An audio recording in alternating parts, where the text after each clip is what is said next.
প্রতি মাসে প্রায় ৫ লক্ষ টাকার ট্রানজ্যাকশন পাওয়া যায়। ১.৫ লক্ষ নগ্ন অথবা স্পর্শকাতর ছবি ও ভিডিও এবং প্রায় ৩৫০টি গ্রুপ ও চ্যানেল পাওয়া যায়। গত বেশ কিছুদিন ধরে দেশের বিভিন্ন পত্রিকাগুলোতে যেমন প্রথম আলো, মানবজমিন, এই সময় এবং বিএসএস নিউজে টেলিগ্রাম অ্যাপের অন্ধকার ও সাইবার ব্ল্যাকমেল সহ বিভিন্ন শিরোনামে ঘটনাগুলোকে প্রচারিত করে আসছিল।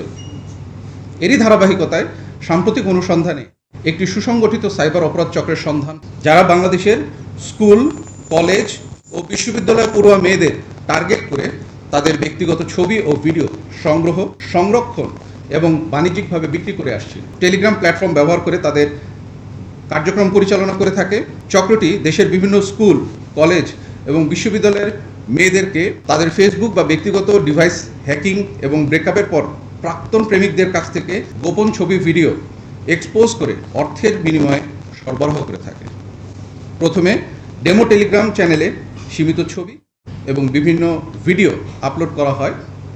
এরপর প্রিমিয়াম প্রাইভেট চ্যানেলে প্রবেশের জন্য অর্থ প্রদানের আহ্বান জানানো হয় এবং অর্থ প্রদানকারীকে নির্দিষ্ট প্রাইভেট গ্রুপে যোগ করা হয়। উক্ত তথ্যের ভিত্তিতে র্যাব ৮ তথ্য ও প্রযুক্তির সহায়তায় সংঘবদ্ধ এই চক্রের অবস্থান শনাক্ত করতে সক্ষম হয়। পরবর্তীতে গত ২৬ এপ্রিল ২০২৬ তারিখে দিবাগত রাতে ভোলা জেলার অভিযান পরিচালনা করে অবৈধ কার্যক্রমের সাথে জড়িত ও মূল হোতা ২ জন সহ মোট ৫ জনকে গ্রেফতার করতে সক্ষম হয়।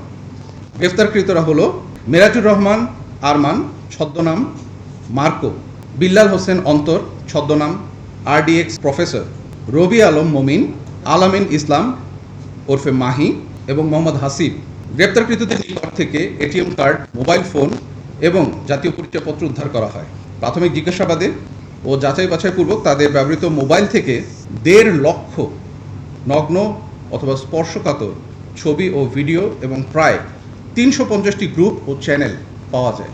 এছাড়াও তাদের অনলাইন মানি ট্রানজ্যাকশনে প্রতি মাসে প্রায় ৫ লক্ষ টাকার ট্রানজ্যাকশন পাওয়া যায়। তারা বিভিন্ন মোবাইল অ্যাপস ব্যবহার করে ছবি ও ভিডিও এর বিনিময়ে অর্থ আদান প্রদান করত। গ্রেফতারকৃত সকল ব্যক্তির বিরুদ্ধে পরবর্তী আইনানুগ ব্যবস্থা গ্রহণের কার্যক্রম প্রক্রিয়াধীন রয়েছে। গ্রেফতারকৃতদের মধ্যে মোহাম্মদ সোহাগ, মোহাম্মদ ইসমাইল হোসেন, রাহাত হোসেন জুয়েল, মোহাম্মদ সুজনের নামে বিভিন্ন থানায় মামলা রয়েছে।